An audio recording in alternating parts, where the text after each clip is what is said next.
نماز کی شان سمجھتے ہو تو اس بات سے بندہ اندازہ لگا سکتا ہے کہ ہمارے اوپر حج کرنے کا حکم آیا، مسلمانوں کے اوپر زکوٰۃ دینے کا حکم آیا، مسلمانوں کے اوپر روزہ رکھنے کا حکم آیا، اس کے علاوہ اور بہت سے احکامات اللہ تعالیٰ کی طرف سے نازل ہوئے، لیکن جتنے سارے احکام ہیں، چاہے روزہ ہے، چاہے زکوٰۃ ہے، چاہے حج ہے اور دوسرے احکامات ہیں، ان میں اور نماز کے حکم کے نازل ہونے میں فرق ہے۔ فرق کیا ہے کہ حج کا حکم آیا تو آپ صلی اللہ علیہ وسلم کے پاس آیا، اگر زکوٰۃ کا حکم آیا تو آپ صلی اللہ علیہ وسلم کے پاس آیا، اسی طرح اگر روزے کا حکم آیا تو آپ صلی اللہ علیہ وسلم کے پاس بھیجا گیا، لیکن جب نماز کی باری آئی تو اللہ تعالیٰ نے نماز کا حکم آپ صلی اللہ علیہ وسلم پر اس زمین پر نہیں بھیجا، بلکہ جب اللہ تعالیٰ نے اپنے پیارے محبوب حضرت محمد رسول اللہ صلی اللہ علیہ وسلم کو معراج کی رات اپنے پاس بنوایا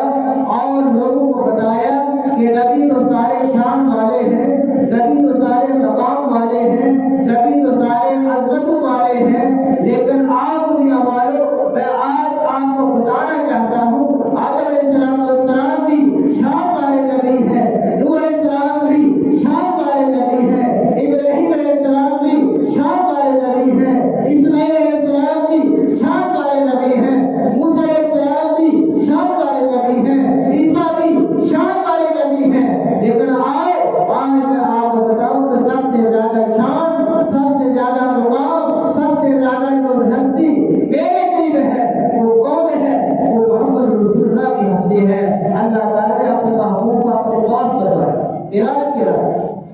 تو اس وقت اللہ تعالیٰ نے اپنے پیارے نبی صلی اللہ علیہ وسلم کو جو تحفہ دیا، آپ صلی اللہ علیہ وسلم کو جو عطیہ دیا وہ کیا تھا؟ آپ صلی اللہ علیہ وسلم کو یہی نماز کا تحفہ دیا گیا۔ باقی احکامات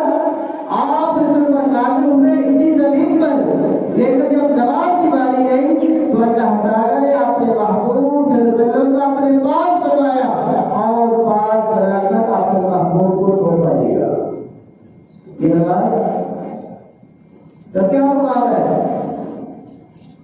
کہ آپ صلی اللہ علیہ وسلم کو پاس بنا کر اللہ تعالیٰ نے تحفہ دیا، اور اس تحفے کی قدر جاننے والے صحابہ کرام رضی اللہ عنہ سے پوچھتے ہیں کہ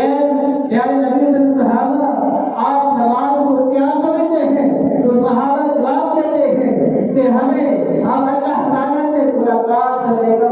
ایک ذریعہ بن گیا ہے۔ دنیا میں بندہ کسی بڑے سے ملاقات کرنے کو خوش ہوتا ہے،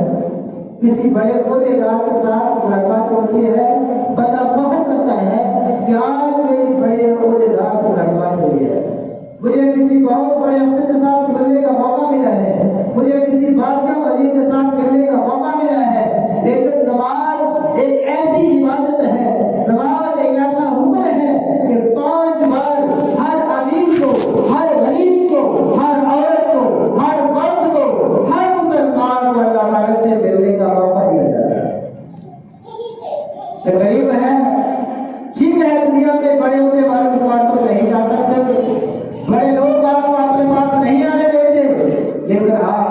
اللہ تعالیٰ 5 بار تیری غربت کی وجہ سے تجھے اللہ پیچھے نہیں کرتے، اور نہ کسی امیری کی وجہ سے اللہ تعالیٰ کو موقع دیتے ہیں، بلکہ اللہ تعالیٰ کی طرف سے کوئی امیر ہے، غریب ہے، کوئی بھی درجے کا آدمی ہے، 5 وقت کے لیے اعلان کیا جاتا ہے حی علی الصلاۃ، حی علی الفلاح۔ آج مسلمانوں کو نماز کا وقت ہے، آج مسلمانوں کو کامیابی حاصل کرنے کا وقت ہے، آج مسلمانوں کو کامیابی لینے کے لیے نماز اتنی بڑی بات ہے، یہاں کسی کے لیے عام ہے۔ اور آپ جانتے ہیں کہ جو چیز جتنی ضروری ہوتی ہے اتنی وہ چیز عام ہوتی ہے، اور جتنی چیز غیر ضروری ہوتی ہے، زیادہ ضروری نہیں ہوتی، وہ کم ہوتی ہے۔ مثال آپ پڑھے لکھے حضرات ہیں، آپ سمجھتے ہیں کہ آکسیجن کے بغیر بندہ زندہ نہیں رہتا، سانس کے لیے لازمی ہے۔ اسی طرح پانی جو ہے یہ ہماری زندگی کے لیے ضروری ہے۔ ہمارے جسم کا جو 70% حصہ ہے وہ پانی پر ہے۔ تو فرمایا کہ آکسیجن ہوا ہر امیر غریب کی ضرورت تھی، ہر دیہاتی شہر کی ضرورت تھی، چھوٹے بڑے سب کی ضرورت تھی۔ تو اللہ تبارک و تعالیٰ نے جو چیز جتنی ضروری تھی اس کو اتنا ہی عطا کر دیا۔ یہ نہیں کہ غریب تو سانس لے سکتا ہے، امیر لے سکتا ہے، غریب نہیں لے سکتا۔ اتنے پیسے لو تو پھر سانس لے سکتے ہو، اتنی قیمت نہیں ہے تو سانس نہیں لے سکتے۔ اللہ تعالیٰ نے جو چیز جتنی اہم تھی، جتنی ضروری تھی، اس کو اتنا عام کر دیا۔ ایسی بات ہے یہاں ابھی غریب صاحب پانی پیتے ہیں، کیوں ہمارے ساتھ سے بڑی ضرورت ہے، لیکن وہ چیزیں ایسی ہیں جو ہماری ذات میں ضرورت نہیں ہے، اس لیے وہ کسی کو دی کسی کو نہ دی۔ تو اب نماز کی طرف دیکھتے ہیں کہ نماز کا حکم کیسا ہے۔ کیا یہ شہر والوں کے لیے ہے، دیہات والوں کے لیے نہیں ہے؟ کیا یہ پڑھے لکھوں کے لیے ہے، ایک بندہ پڑھا لکھا اس کے لیے نہیں ہے؟ کیا یہ مردوں کے لیے ہے، عورتوں کے لیے نہیں ہے؟ نہیں، بلکہ جو بھی مسلمان ہے، بالغ ہے، وہ جو نماز قائم رکھتا ہے اس کے اوپر 5 وقت کی نماز پڑھتا ہے۔ تو جب حکم سب پر ہے، مرد ہے پھر بھی 5 وقت کی نماز فرض ہے، عورت ہے پھر بھی 5 وقت نماز فرض ہے، کوئی مسلمان اس سے باہر نہیں ہے۔ اور اگر اس کو ہم دوسری طرح سمجھیں کہ نماز کی اہمیت کیا ہے، ہم جب نماز پڑھتے ہیں، یہ تھوڑی سی ایک نکتے کی بات ہے، اور اس کا دیتا ہوں، جتنا غور کریں گے انشاءاللہ مزہ آئے گا۔ یہ ہم نماز پڑھتے ہیں، نماز پڑھتے ہوئے جب آخر میں تحیات تشہد میں بیٹھتے ہیں تو درود شریف پڑھنے کے بعد ایک دعا جو مرد عورت بچے سب پڑھتے ہیں، وہ کون سی دعا ہے؟ رب اجعلنی مقیم الصلاۃ ومن ذریتی ربنا وتقبل دعاء۔ اس دعا کو مطلب سے غور کرتے ہیں۔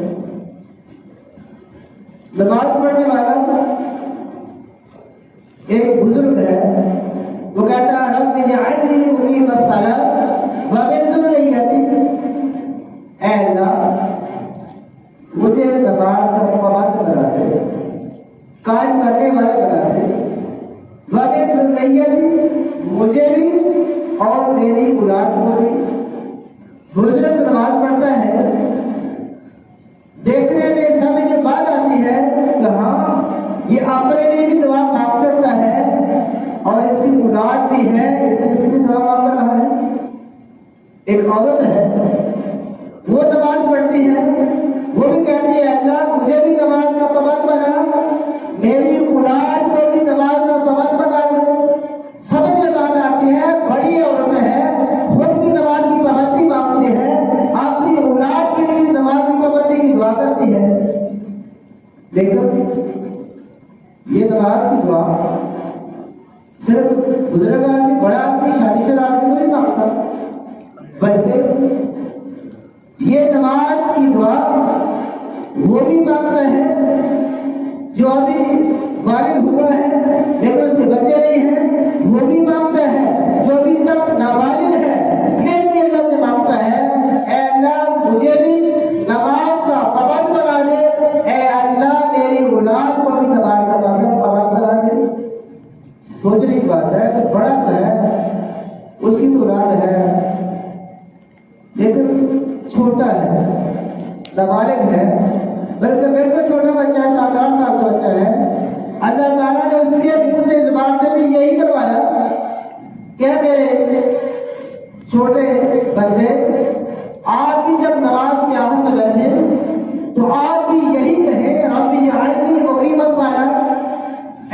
مجھے بھی نماز کا پابند بنا دے، اے اللہ میری اولاد کو بھی نماز کا پابند بنا دے۔ سوچنے کی بات یہ ہے کہ ابھی تک جو نماز کی پابندی کا دعا مانگتا ہے وہ تو خود بچہ ہے، وہ بھی مانگتا ہے اور پھر اپنے لیے نہیں مانگ رہا، بلکہ کہتا ہے ہمیں تم نہیں آتی، اے اللہ جو اولاد میں بڑا ہوں، جو اولاد مجھے تو عطا کرے، اس اولاد کو بھی نماز کا پابند بنا دے۔ بات کہاں تک جاتی ہے؟ اور گیا کہاں تک بات جاتی ہے؟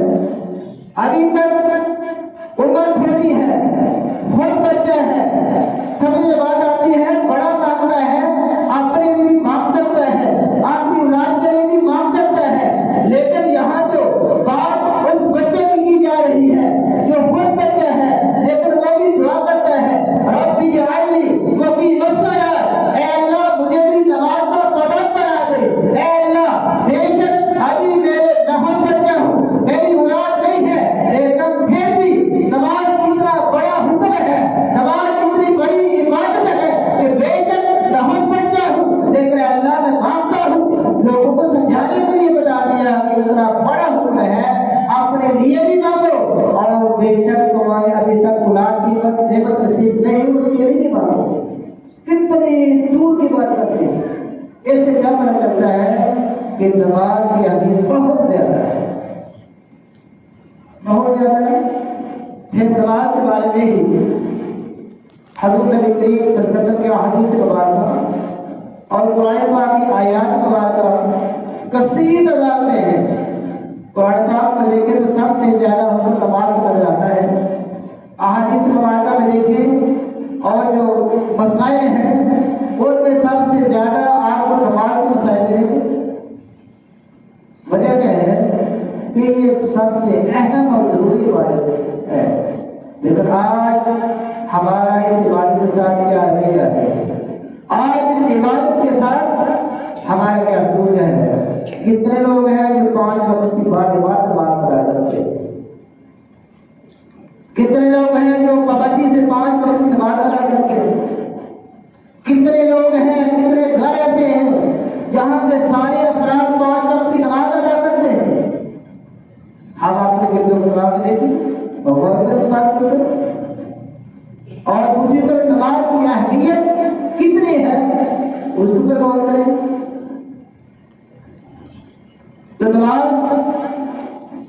کے بارے میں تاکید کتنی ہے، باقی روزہ ہے، بندہ مسافر ہے قضا کرنے بعد میں کوئی مسئلہ نہیں، بیمار ہے بات کریں، زکات کا مال ہے تو دے دے، حج مال ہے تو دے دے کر دے، لیکن نماز کی نوعیت، نماز کا معاملہ دوسری عبادات سے بالکل جدا رہتا ہے۔ بندہ سفر میں ہے، بڑی جلدی ہے، لیکن پھر بھی کیا ہے، یا اگر شرعی سفر ہے 78 کلومیٹر اس سے زیادہ اور 15 دن جہاں جا رہا ہے اس سے کام یا اس تک جا رہا ہے تو پھر تو وہ قصر نماز پڑھے گا، لیکن باقی نہیں،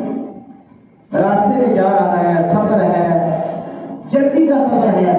لیکن حکم کیا ہے جلدی کہ نماز کا وقت آ گیا ہے، نماز لازمی ہے، قصر پڑھ لو، تھوڑی پڑھ لو، آدھی پڑھ لو، لیکن نماز چھوڑ نہیں۔ بندہ بیمار ہے، روزے کا حکم کیا ہے، بیمار ہے نہیں رکھ سکتا، بات میں قضا کر دیں، لیکن نماز کی بات آئی تو فرمایا کہ بے شک بیمار ہے، نماز کی واقع نہیں ہے، اگر وضو پانی کے ساتھ نہیں کر سکتا تیمم کر لے، لیکن نماز کی واقع نہیں ہے۔ ایسے ہی اگر کھڑے ہو کے نماز نہیں پڑھ سکتا بیٹھ کے پڑھ لے، نماز کی معافی نہیں ہے، ایسے بیٹھ کے نہیں پڑھ سکتا لیٹ کے اشارے کے ساتھ پڑھ لے، نماز کی معافی نہیں ہے۔ اسی طرح میدان جہاد کے اندر اگر مجاہدین کافروں کے ساتھ مقابلے میں ہے، اتنا سخت وقت ہوتا ہے، لیکن وہاں کی حکم کیا ہے کہ تم آگے ہو کر نماز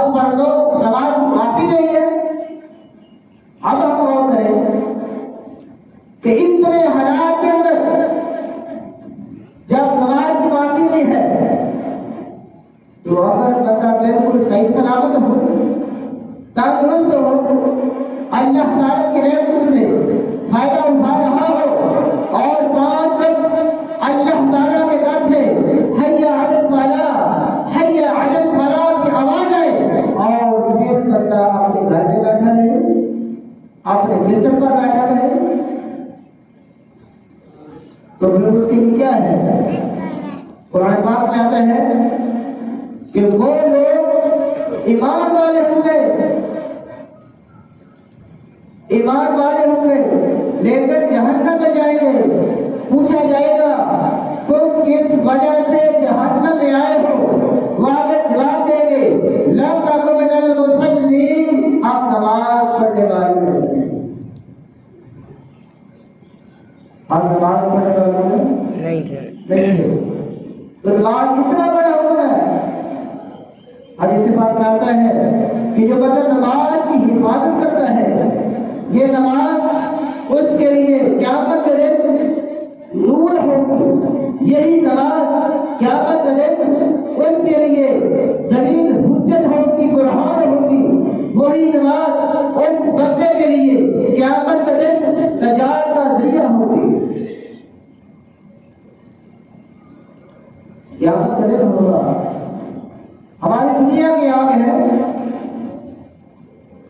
یہ دنیا کی آگ ہوا سے بجھتی ہے، پانی سے بجھتی ہے، لیکن جو جہنم کی آگ ہے یہ کسی اور طریقے سے ٹھنڈی نہیں ہوتی، بلکہ محبت کے نور سے ہی ٹھنڈی ہوتی ہے۔ اور کیا فرمایا کہ یہ بندہ نماز کی پابندی کرتا ہے، یہی نماز اس کے لیے نور کا سبب ہوگی۔ روایات میں آتے ہیں کہ کوئی سرات کے اوپر سے جب ایک ایمان والا گزرتا ہے یا گزرے گا تو جہنم یہاں پکارے گی، اے ایمان والے جلدی گزر جا، تیرے نور کی وجہ سے میری آگ ٹھنڈی ہو رہی ہے۔ اس آگ کو ٹھنڈا کرنے کا آج وقت ہے، اس کامیابی ناکامی کے دن میں کامیابی حاصل کرنے کا آج وقت ہے۔ اس مشکل گھڑی میں نجات پانے کا موقع آج ہمارے پاس ہے، لیکن آج ہم کتنے غفلت ہیں۔ اتنا بڑا حکم، اتنا بڑا حکم، اور حکم سن کے بھی ہم اثر نہیں لیتے۔ اللہ تعالیٰ کی بڑائی بیان کی جاتی ہے، اللہ اکبر، یا جو سب سے بڑی جو ہستی ہے، حقیقی بادشاہ ہے، وہ ہستی آپ کو اپنے دربار میں تجھے دینے کے لیے بلا رہی ہے۔ اللہم افتح لی ابواب رحمتک۔ ہم جب مسجد میں آتے ہیں تو دعا کرتے ہیں، اللہم افتح لی ابواب رحمتک، اے اللہ ہمارے لیے دروازے کھول دے اس چیز کی، اپنی رحمت کے۔ رحمت ایک بہت وسیع لفظ ہے کہ کوئی بندہ پریشان ہے، کوئی کسی تکلیف میں ہے، کوئی ضرورت مند ہے، کوئی حاجت مند ہے، کوئی تکلیف میں ہے، بیمار ہے، پریشان ہے، یعنی کسی طرح کی اس کو پریشانی ہے، تو جب اس کی پریشانی حل ہوتی ہے تو وہی کی رحمت ہوا کرتے ہیں۔ تو ہم مسجد میں آتے ہیں، جو بندہ مسجد میں آتا ہے وہی اللہ تعالیٰ سے کہتا ہے، اللہم افتح لی ابواب رحمتک، اے اللہ میں حاضر ہو گیا ہوں، فلاں تکلیف ہے، فلاں پریشانی ہے، فلاں حاجت ہے، یا اللہ تیری بارگاہ میں حاضر ہو گیا ہوں، یا اللہ تیری بارگاہ میں حاضر ہو چکا ہوں، اے اللہ میری ساری ضرورتیں پوری کر دے، اے اللہ میری ساری پریشانی نجات دے دے، اے اللہ سارے معاملات میرے درست کر دے۔ اللہ تعالیٰ کی طرف سے، اللہ کے پیارے حبیب کی طرف سے کیا ارادہ ہے کہ جو اللہ تعالیٰ سے جتنا زیادہ مانگتا ہے اللہ تعالیٰ کو زیادہ خوش کرتے ہیں، اور جو اللہ تعالیٰ سے نہیں مانگتا اللہ تعالیٰ سے ناراض ہوتے ہیں۔ یہ کیسا بادشاہ ہے کہ دنیا کے بادشاہوں کے پاس جائیں، ایک دو بار جائیں گے تو ایک بار ناراض ہوں گے، بار بار آتے ہوں، لیکن یہ دربار عالی